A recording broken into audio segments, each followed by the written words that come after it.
Club Junta, building better Africa. Muli bwanji ya Malawi konse kumene muli tsiku la lero pa 15 June 2024 ndi tsiku limene mwabwera nkhani yomwe ili mkamwa mwa anthu, nkhani yomwe ili yovutirapo ndithu, nkhanitu imene ambiri mwa inu kutheka simukudziwa kuti chikuchitika mdziko muno ndi chiyani. Mdziko lathu lino la Malawi tikunena pano mwalowa mifuti yochuluka, mifuti yambiri, endinso kwamangidwa anthu osiyanasiyana. Komanso pakati pa nkhani imeneyi ndikudziwiseninso kuti nkhani yokhudzana ndi Profesa Arthur Peter Mutharika kuti wakatenga ma nomination forms ake ku MEC ndi abodza. Zimapepala zimene taona zija zangopangidwa edit. Ena nkumadabwa kuti ndedzi ukhala bwanji, chikuchitika ndi chiyani. Eyetu zimene zija angopanga edit nzafeki. Ameki akana zoti Profesa Peter Mutharika wakatenga mafomu ake. Mkuluyu sali munomo ndipo mafomu sofunika kutuma munthu koma aliyense akatenge yekha. Ndiye nkumati tsono chikuchitika ndi chani, opposition kuli zotani, kukhala bwanji. Ayi ndithu atibwarika nalo bodza masana aja, ndipo ndi bodza ndithu. Komabe tifotokoza bwinobwino, tiyambe tafotokoza iyi yokhudzana ndi mifuti iyi. Tikunena pano mifuti yokwana 19 imene ili yaing'onoing'ono yotchedwa kuti mapiston akwanisa kutoleredwa muzipata zolowa ndi kutulukira mdziko muno. Ndipo tikunena pano palinso zipolopolo zokwana 415 zimene zatoleredwanso. Kumati dziko lake lomwe lino zikuchitikadi izi, zikuchitikadi moti kwapezekanso asilikali okwana 3 amene amangidwa mu nkhani yake yomweyi. Komanso kwapezeka kuti anthu ena ochokera mdziko la China komanso ena South Africa amangidwa nkhani yake yomweyi. Kodi nkhani yonse ndi motani? Tiwerenge mmene yalembedwera kuti mwina muimvetse. Police detective have busted one of the country illegally firearm syndicate, arresting 23 suspects, including 3 Malawi Defense Force officers, 1 British nation, 2 Chinese nation, and an Italian. Mwamvatu pamene kweti kwamangidwa anthu okwana 23. Pa 23 po pakupezekanso kuti pali a Malawi Defense Force okwana 3. Komanso pali munthu mmodzi wa ku Britain, mmodzi wa ku China, wina wa ku Italia. The suspects are accused of engaging in illegal arms deal involving dangerous weapons. Authorities have recovered 19 pistols, 415 live rounds of ammunition, 3 explosive devices, and 325 blank cartridges. Hey guys, katundu akunedwa apa si katundu wa masewera, ndi katundu wa mkulukulu ndithu, katundu oti sangagwire ntchito yopoyira kutakhala kuti wayambika kuti agwiritsidwe ntchito. Tiyeni tiyipitirize nkhani.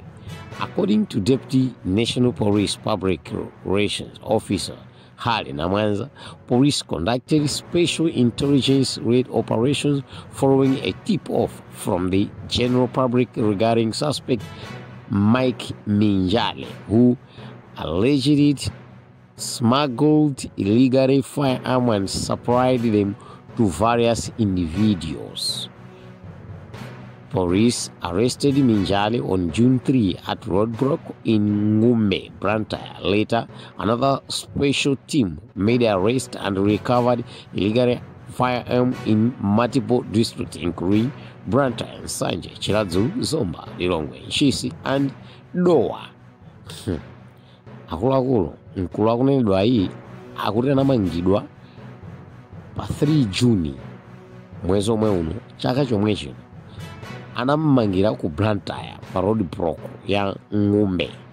Atammanga kunapezekanso kuti timu ina zagwiranso anthu ena ndi mifuti, ndipo itagwidwa timuyo unapezeka kuti mkulu ameneyinso ali involved ndi timu imeneyoyo. Kenako ndikudzapezeka kuti kafukufuku wapeza kuti mifuti ina inagawidwa kale ku Nsanje, Chiradzu, Zomba, Lilongwe, Nshisi and Dowa, angakhalenso Blantyre. Funso nkumati kodi mapulani yake mkulu ameneyi ndiotani? Ali ndi mapulani anji? Akufuna apange zotani kwenikweni? Tiyeni tipitirize kuti timalize. Namwaza says they have discovered that Minjali smuggled 20 pistols into Malawi from South Africa and distributed them to various individuals. He added that police are working to locate the remaining pistols and apprehend the holder. Olemba Innocent Kunchedwa, Lilongwe, 6/15/2025, 15 June 2025. Guys, sikunedwa apazi ndi zinthu zoopsa kwambiri. Tikayang'ana ndi mmene dziko lathu ilili, izizi nzoopsa ndithu. Tiyeni mwina tingoona nawo ma-comments anthu. Ena kuyamikira ntchito ya polisi, ena apapa mkulu uyu nimamuziwa uyu Khwinimba online admin wa page imene nimamuziwa ndithu. Ndi munthu oti ali ndi udindo wake ku chipani cha DPP. Apa ena kuti mwatiwonesa mifuti koma tioneseni anthu amene akupangidwa suspect. I think we can fight with Iran now, okay? Please tell the suspect I need one cash ilipo, ngati akama comments ali only 3 people will be arrested from the list, whoever bewitched Africa. Etu mfunso nkumati kodi anthu amene wawa mapulani yawo ndotani, kutengera ndi mmene zinthu zikuyendera pa Malawi pano. Kwenikweni cholinga chawo ndi chiyani? Kodi mifutiyo rakhala kuti sanagwidwe, akanakhala kuti sanagwidwe, akwanisa kuwoloka nayo, cholinga chawo kwenikweni chinali chotani? Kodi anthu amene wawa sali connected ndi andale? Kodi anthu amene wawa cholinga chawo sichofuna kuyambitsa nkhondo? Iwowa akufuna atanthauze chani kwenikweni? Chifukwa tikati tionetsetse mdziko muno mukuchitika zinthu zambiri, ndi pa zinthu zambiri zomwe zikuchitika mdziko lino khoza kuona kuti izi nkhani zophanaphanazi panopa zalowa mu fashion, ndipo zophanazi si vutonso iyayi, zalowa chisawawa. Mutha kupeza kuti kwina kulikonse kapena nene kuti pa chaka china chilichonse pakumapezeka kuti milandu yophanayi ikumapezeka pafupifupi, makamaka yophana pogwiritsa ntchito zida monga mfuti, kapena kuti zida za skulu ngati zimenezi zomwe akuti pa Chingerezi yake ndi ma-firearm. Ndingopempha nawo kwa inu amene mumathamangathamanga pa ground kuyesesa ndithu kuti mupeze kenakake ndi ana anu mukakwanise kudya. amene mumasakasaka kuti mubwerese kenakake pa tebulo ndi cholinga choti mupeze kenakake ndithu kuti zinthu zanu ziyende bwino. Pewani kupanga mabizinesi mwantseri kuti mavuto okhudzana ndi zinthu ngati izi asakugwereni. Pali nkhani ina imene tikukamba yokhudzana ndi makandidate amene akuzafuna kuyimirira zisankho za pa 16 September 2025. Nkhani iyi nditayiona pa MBC ndinaona kuti MBC nthawi zambiri imatha kupezeka kuti ikulankhula nkhani zina zake zosakhala bwino kapena kuti zosemphana ndi zimene zili mdziko muno. Motero bwanji ndithamange kuti ndikwanitse kutolera nkhani iyi moyenerera, kamba kuti ameki akunena kuti iyayi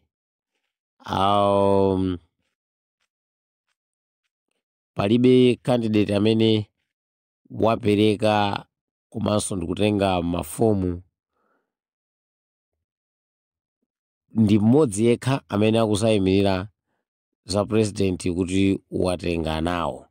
So apapa nkhani yomweyo ndi tikuyipeza pa Capital FM imene kunena kuti Professor Arthur Peter Mutharika sanapereke ndipo sanatenge mafomu a nominations ku MEC ndipo sanapereke 10 miliyoniyo.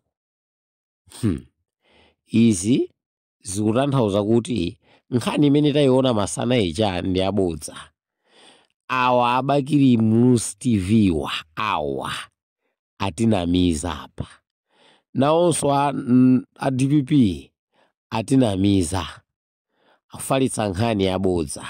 The Malawi Electoral Commission MEC says only Reverend Hardwick Kalia collected presidential nomination papers over the weekend, bringing the total number of presidential hopefuls who have collected papers to 8.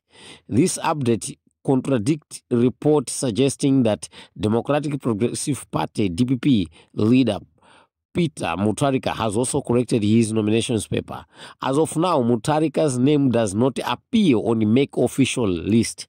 According to the commission, those who have corrected presidential nomination papers so far include Milward Tobias, Adil James, Chirungo Lazarus, Makathe Chakwera of the Malawi Congress Party, Kondwani Nkrumah of the People's Development Party, Akwame Bandawe of the Anyamata Atsikana Asmai, Joyce Banda of the People's Party, Atupere Austin Mlusi of the United Democratic Front, and Reverend Hardwick Kalia as an independent candidate.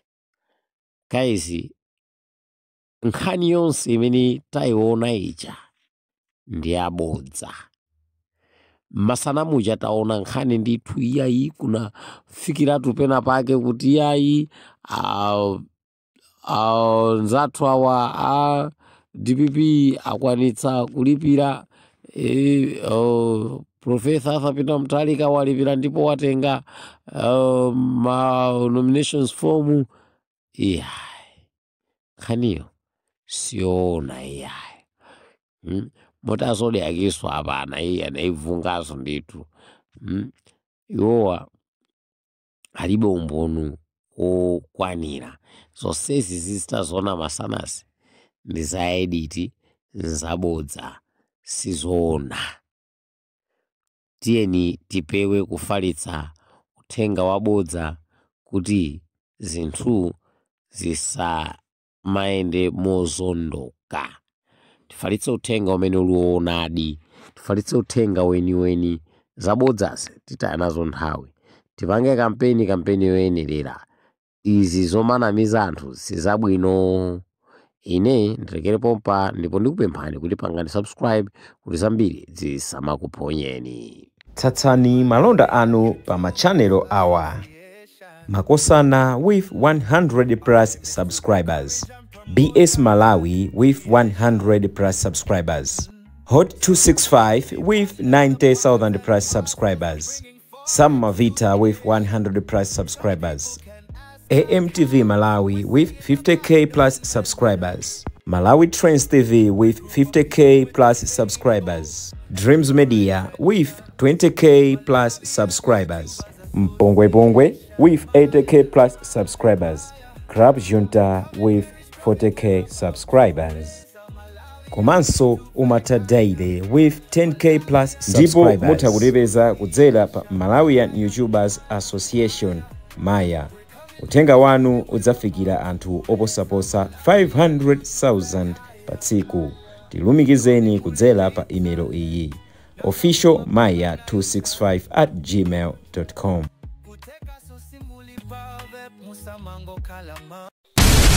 Club Junta, building better Africa.